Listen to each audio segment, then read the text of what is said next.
The fourth technique, and a very, very important one, is that of reframing.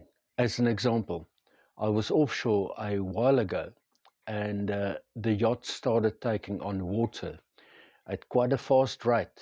I went inside just to make myself a cup of coffee, and when I looked down in the hole, I just saw water, and the water was totally over the floor planks already.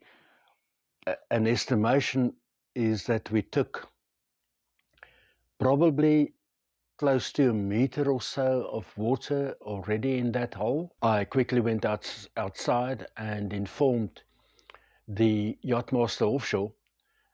We were two yachtmasters offshore on that trip. I informed him that we are taking on water and that he should leave the helm position for now and just come and assist me.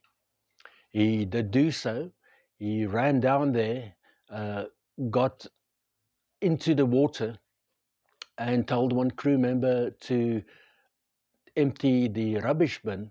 And he started bailing water. He bailed the water in the rubbish bin, gave it to the crew member, and asked him to throw it overboard. And I immediately frowned because I knew what was going through his mind. He told himself that, we're taking on water, I need to get rid of the water. So, and I asked him, I said, what are you doing? And he said, oh, there's a hole in the hole. I must get rid of this water. We are going to sink. Now, if you think about that in a logical manner, what he said is totally rational. There's no proof whatsoever that there's a hole in a hole to begin with.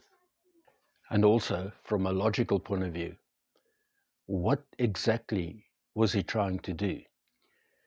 He was just playing a numbers game, because in his mind, X amount of liters of ingress of water into the boat means X amount of buckets that he will have to bail.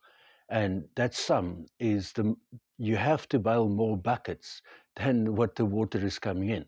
Otherwise, you will end up with a problem. Now, I told him, I said, give me the torch. Let me look for where it's coming from.